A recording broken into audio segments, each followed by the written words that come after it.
Welcome back sa ating channel. Naging mainit nga na usapin di umano sa mundo ng social media.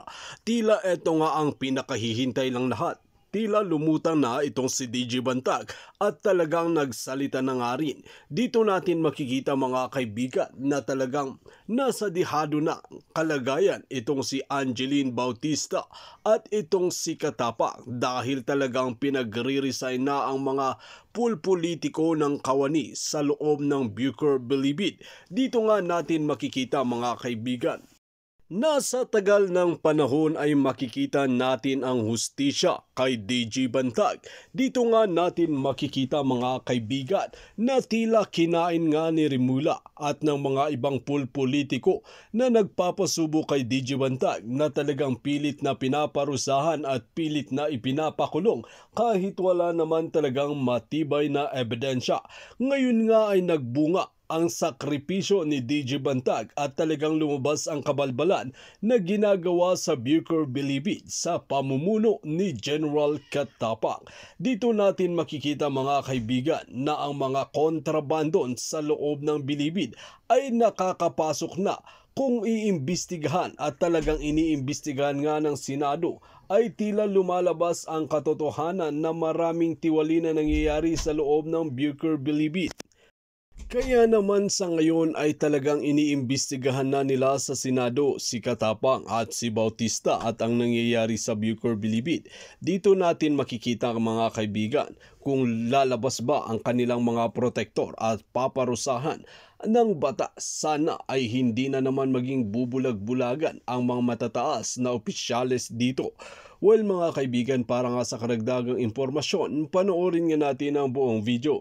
At kung bago ka lamang sa aking channel, huwag kalimutan i-click ang subscribe button at notification bell para lagi kang updated sa ating mga bagong video. At para sa sulit viewers natin dyan, maraming salamat sa walang sawang pagsuporta. Ka dito sa lahat ng to. Can we ask Superintendent Aji about all these requests ng mga PDLs? Nandito ang mga pangalan nila at may receive copy lahat to. So can you kindly clarify all these documents that were given to us this morning, allowing all these equipment, materials, and supplies to enter Bucor, yung ating NBP? Yes, Mr. Chair, Your Honors, allowed po yung mga construction materials but not mahjong. Okay. Hindi po pinapasok yan kasi sir, pag po nag-request po sila, dumadaan po yan sa camp commander. So pagdating po sa akin, kahit po na-approve yan sir, hinaharang po yan kasi minsan po sir, dinadagdagan po nila yan eh. So Superintendent Aji, ikaw ang nag-approve ng lahat ng ito? Head po ng camp commander. Camp commander ng mga PDL? Hindi po, camp commander po ng maximum. So sila ang sumusulat sa iyo? Ang mga PDLs po ang susulat, dadaan po yan sa camp commander, dadaan po sa akin, tapos po, pag na-approve na po yan, dadaan po sa gate 4 supervisor. Pagkatapos na dali nila sa iyo ang mga lahat ng to, ito'y pinadadala sa sino sa administration? Or sino sa ang superintendent ng NBP? Sa camp commander po, kung saan po may request po, sir. During that time na andito kasi nakalagay dito pangalan is sinubmit mo to kay ikaw nakasign dito ayan Superintendent Angelina Bautista to Superintendent Alambro. Yes, sir. Sino si Alambro? Siya po yung dating camp commander, Mr. Chair. Andito ba siya? Si Alambro. Can you kindly call Alambro para magkaroon tayo ng sanay na yan. Sinulat mo sa kanya asking him to approve all these materials, Ang worry namin dito pati screwdrivers, pliers. Pinapapasok ninyo. Pati yung lagaring bakal, talim ng lagaring bakal, pala, kutsara, tinidor. Worrisome to kasi ito magsisimula ng problema sa loob. And that's the reason why we are asking yung pre-lab, kung wala silang kontrata, ba't nakakapagpasok ng ganito? Angie, bakit kayo nakakapagpasok ng mga ganito doon? Sinasabi nyo, ina-allow nyo to, samantalang wala kayong kontrata sa pre-lab. Sir, Mr. Chair, si Prelab po, as per sa kanya po, kasi nandito po yata siya. Dati na po siyang supplier po dito Hindi, sa... tanong ko, according to General Katapang, ang CIW lamang ang merong pre-lab. Bakit pinapapasok nyo? Sinabi mo kanina. Bakit nyo pinapapasok wala kayong kontrata sa NBP? Kahit po wala po silang kontrata, Mr. Chair, matagal na po silang Hindi pumapasok. pwede kung wala kang kontrata, hindi ka pwede magpapasok ng mga materialis na to. Bakit mo papapasukin? So much more na hindi ka pwede magpapasok dahil wala kang kontrata. Di ba? Correct? Yes or no? Yes. Can I explain, Mr. Yes. Chair? Oh, kanina mo pa na-explain. Sige, sabihin mo na. Hindi po kasi, sir, lahat po ng pumapasok po sa maximum, ang hinihingi po dyan, sir, permit, yung passes po, sir. May ginagamit po silang passes. Alam mo, okay. I'm telling you, you have a captive market of 30,000 people. And putting a pre-lab na nagbebenta doon, daig mo pa ang SM, daig mo pa ang Robinson. Yes. Kapag nagtayo ka ng isang store sa SM, uupa ka dyan 100,000, 200,000. Ang pumupunta sa SM store sa Robinson, ang captive market nila hindi lalampas ng 2,000 isang araw. Baka pinakamadami na 5,000 ang pumapasok dyan. Dito 30,000. Nako. 30,000 ang captured market ng pre-lab. And that is the reason why you're allowing all these purchases. Bakit? Eh, syempre, ang daming o-order, ang daming papasok ng mga supply equipments. Di ba?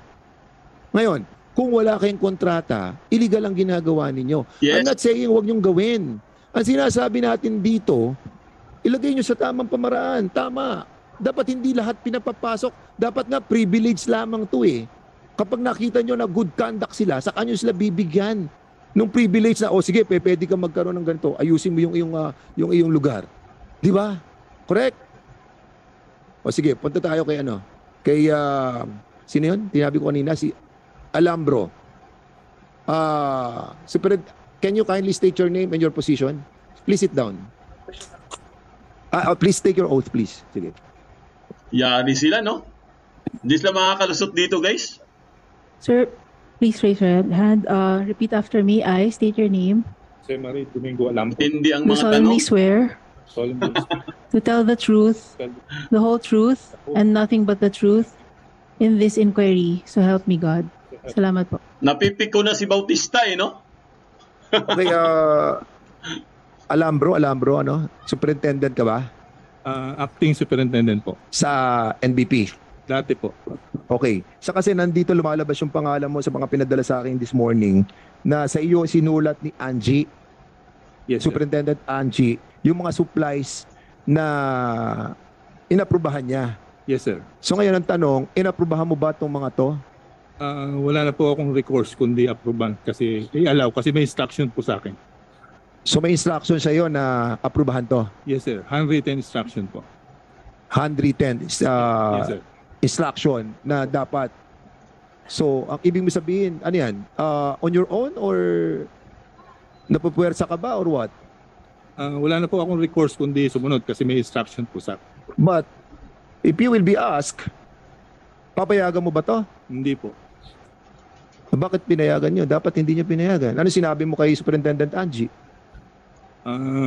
Sinasabi ko rin po sa kanya na Can you speak louder? Can you put your mic much... yes, sir. Wala po akong ibang recourse kundi sundin po yung handwritten instruction niya.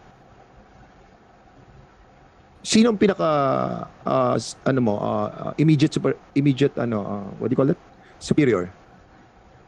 Bukod po sa akin, meron pong DSO at DDGO. Sino yung DDGA during the time? DDGA po si General Aro po. Andito ba si General Aro? Ayun, si Aro pala. Yes, sir. General Aro, so dumating sa itong mga request na to. Alam niyo itong lahat ng mga request na to. Ang dami. So totoo lang, dito pa iba. Ang daming request na gano'n, nakita ko. So nagtataka ako, bakit kailangan papasukin yung mga ganitong klase ng mga materyales? Nakita natin that hindi lang pinagbabawal ng operating manual nyo, that is so dangerous. Can be used as a weapon against each other. Plies, screwdrivers, di ba? May mahjong table pa. Ang dami, di ba? Pinturas, buhangin. Kung dyan nilalagay yung mga kontrabando, wala na ang PIDEA doon. Paano pa nila ma-check yan? And that's the reason why we invited PIDEA, because we will talk about some solution pertaining to the agreement that you have before. Ang daming agreement ng PIDEA sa Bucor Kinancel lahat yan Tinanggal. Bakit tinanggal? Yun ang mga tanong dyan. Superintendent Aro, inaprubahan niyo po ba to? No, sir. On my end, sir, I did not allow the entry of such item. Kanina mo sinabi na hindi pa pwede itong mga items na to. Sir, I am not part of the security and operation cluster, sir.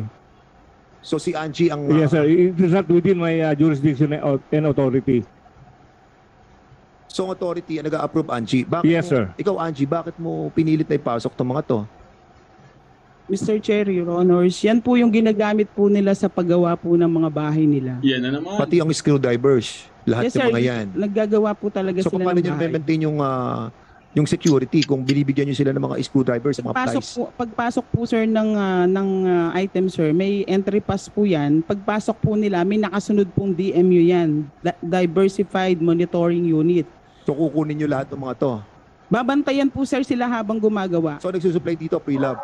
Opo, hindi ko po alam kung siya po lahat ang nagsusupply dyan. Basta, kasi Ikaw po, superintendent ng maximum saka ng NBP, di mo alam kung sino nagsusupply. kasi sir marami pong pumapasok po na supplier doon.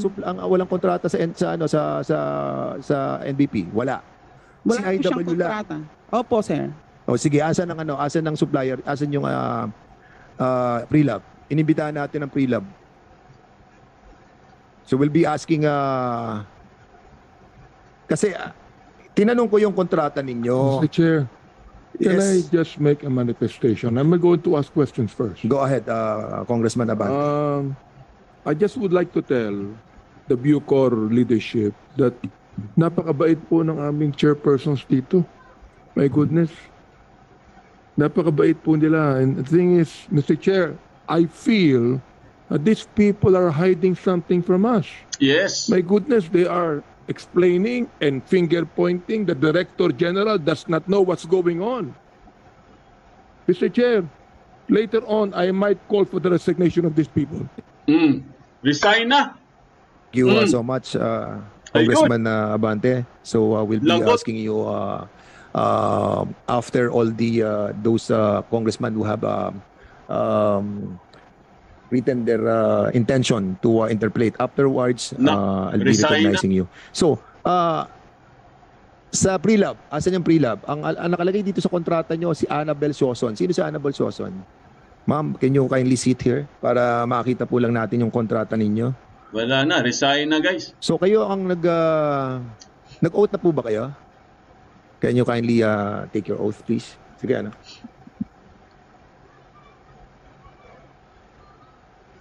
Hindi lang contempt. Talaga, magre-resign na po lahat. Magre-resignin na, mga kaibigan. Wala na Puro may tinatago Di ba? Halatang-halata naman. Halatang-halata na may tinatago. Tama yung si Congressman Ma'am, Abante. please raise your right hand. Repeat after me. I state your name. I, Annabel C. Sioson, Do solemnly swear do solemnly swear to tell the truth, to tell the truth, the whole truth, the whole truth, and nothing but the truth and nothing but the truth in this inquiry. in this inquiry. So help me God. So help me God.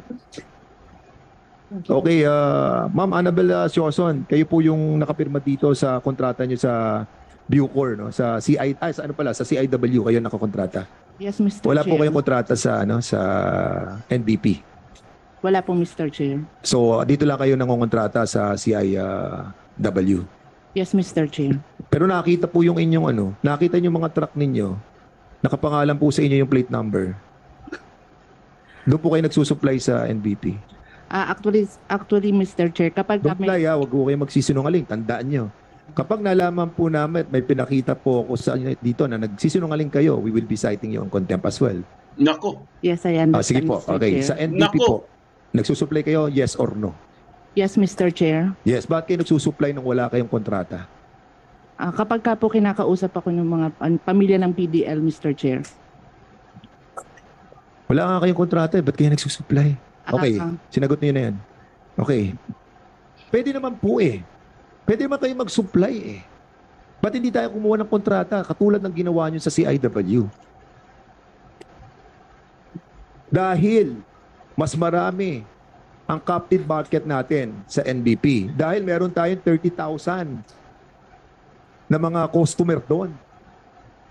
At sa dami ng mga customer doon, kaya pinabayaan na magkaroon ng maraming mga request, eh malaki kita dito. O yan ang tanong, Ma'am Joson. Magkano po kinikita nyo araw-araw? Saan po? Sa Doon po sa NBP. Hindi po ako araw-araw kumikita doon. Magkano monthly ang kinikita po ninyo? Kasi Pagka, hihingin ko sa sunod sa inyo, financial statement po ninyo ha. Sa lahat ng transaksyon ninyo. We will be asking para makita po natin. Magkano po kinikita nyo buwan-buwan? sa pagka po buwan-buwan, pagka po sinuma ko, kasi po depende po sa okasyon, doon lang po ako nagdi-deliver, Mr. Chair. Magkano isang buwan? Sa isang buwan po, kumikita po ako ng gross of 400,000. Gross 400,000? Kumikita ka? Or neto na yan 400,000 Laki, sa'yo? grabe. Kita na pinag-uusapan natin neto.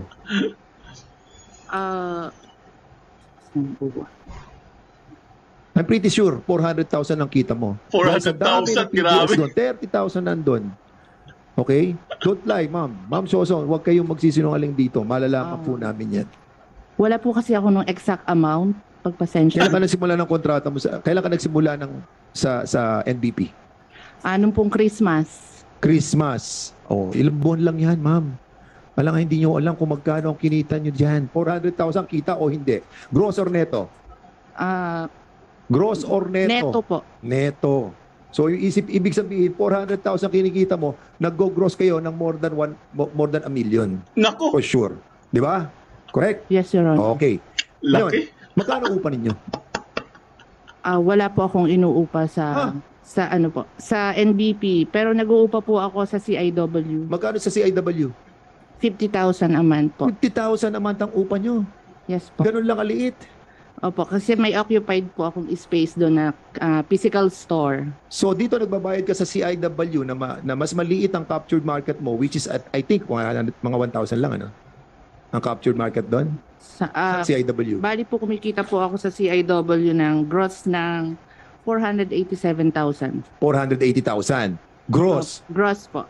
Oh, maliit ang kita doon kasi kakaunti yung mga tao doon, di ba? Kaunti Yes yung mga po, at inmates. saka Laki pala talaga ng kitaan no? Pagdating naman dito sa NBP, 400,000 ang neto mo, malaki ang kita mo doon dahil malaki ang captured market, correct? Yes, Your Honor. Tama 'yun. Hindi huwag kayo mag-worry, hindi naman namin kayo pinatawag para ibaon kayo dito. We will be Yes, trying I to solve the understand. problem. We know that you have an existing contract sa CIW but wala kayong existing contract sa NBP. And why we will be asking Gregorio Katapang na magkaroon na kayo ng kontrata doon sa NBP and to set parameters. Ilagay natin kung ano yung mga pwede at ano ang hindi pwede. Kasi otherwise, talagang ang gagawin niyo dyan, magpasok kayo na magpasok. Nakita niyo yung mga culpability dito? Birihin mo, 30,000, 50,000 lang binabayad mo sa CIW. 1,000 o 2,000 lang ang inmates. Pero doon sa NBP, wala kayong binabayad. Ha? Wala kayong binabayad na monthly.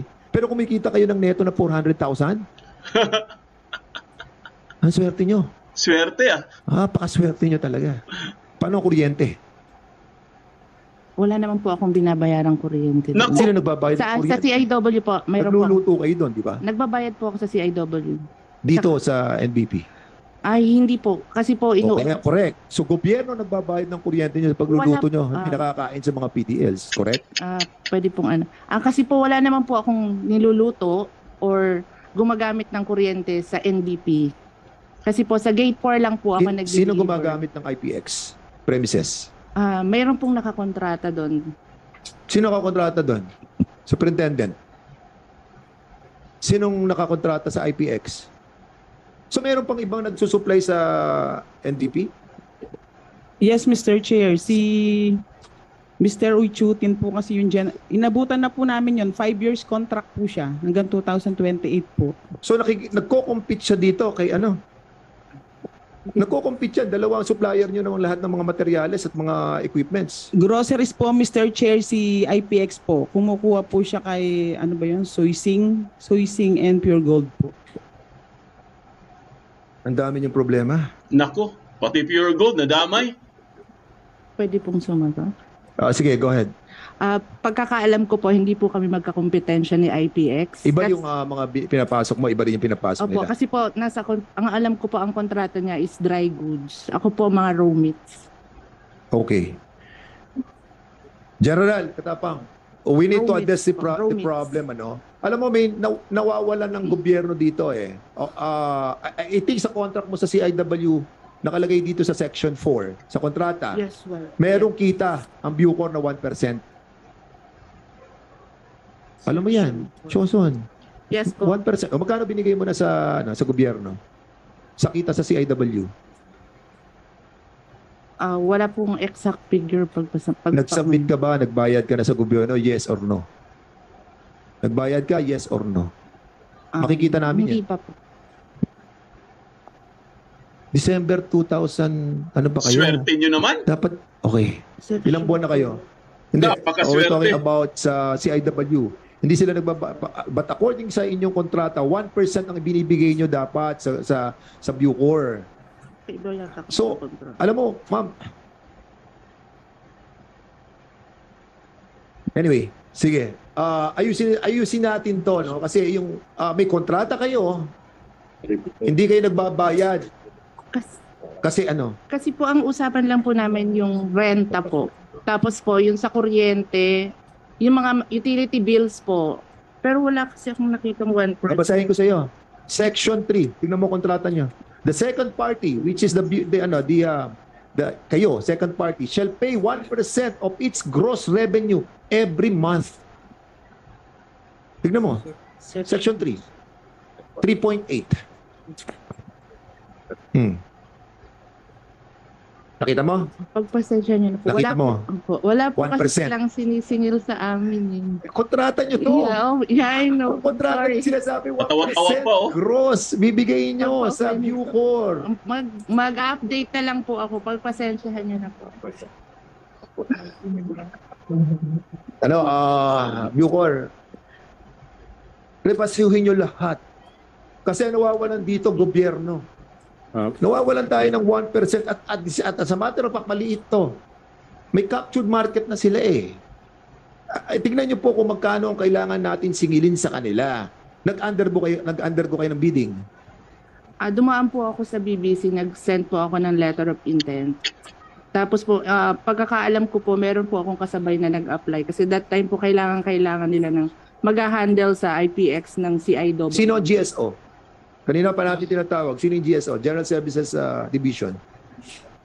Ibita. We'll just Okay, call for him. General, try to man your people. I'm not trying to say na, well, I understand na 30,000 ang tao dyan. So you have a big organization that you have to handle. Pero you have the moral obligation. Di ba? May culpability ka dito kung tutuusin.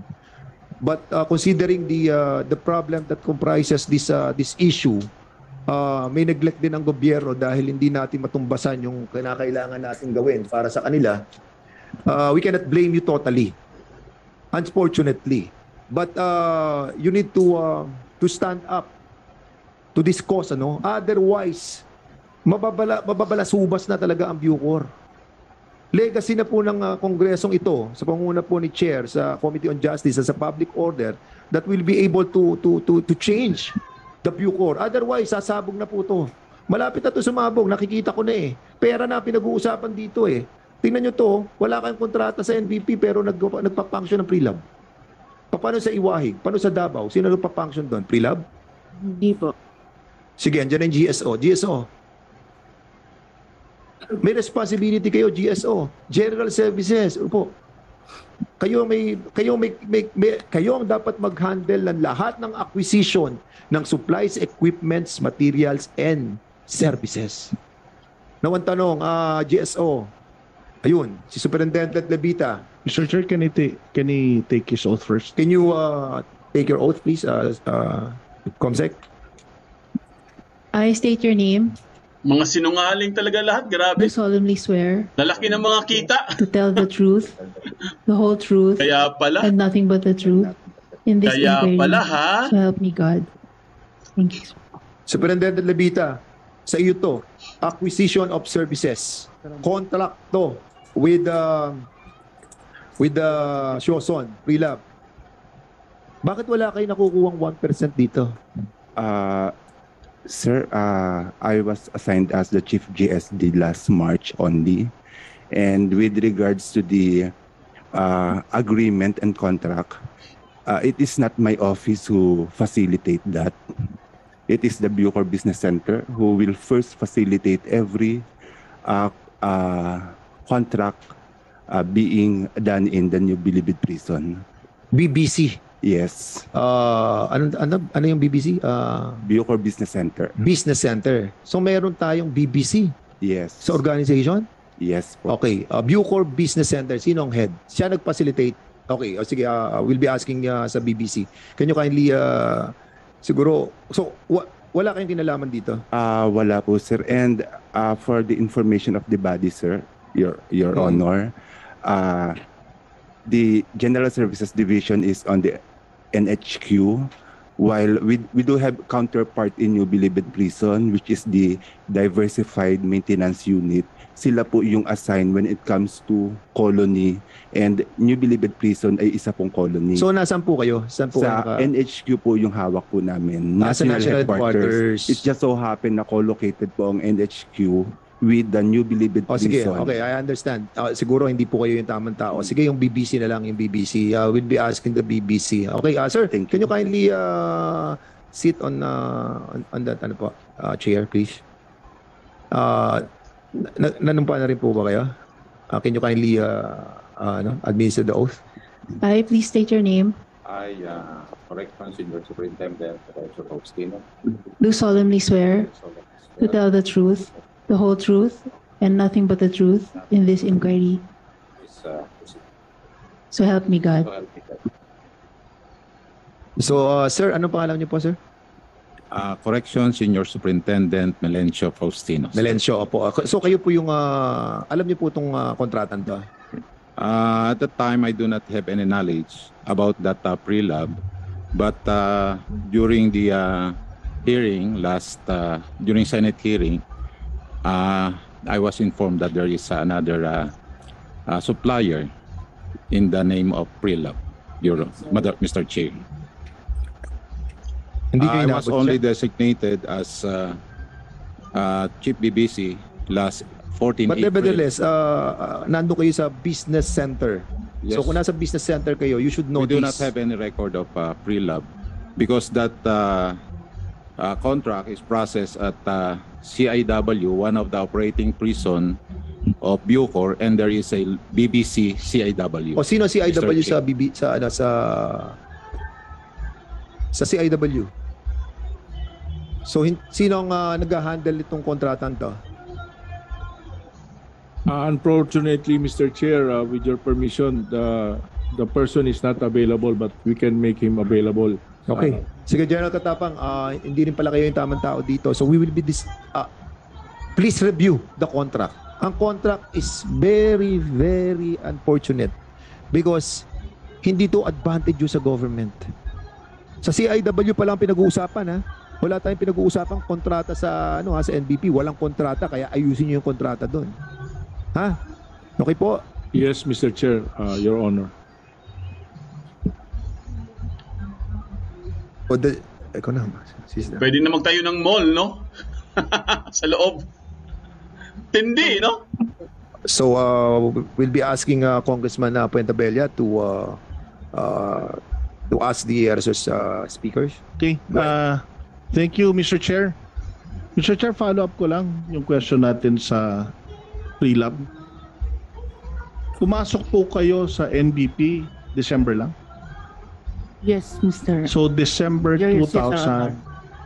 2022? Yes, Your Honor. Okay. So, this was during the time of General Katapang? Yes, Your Honor. Okay. Sino pa nag-invite sa inyo pumasok kayo o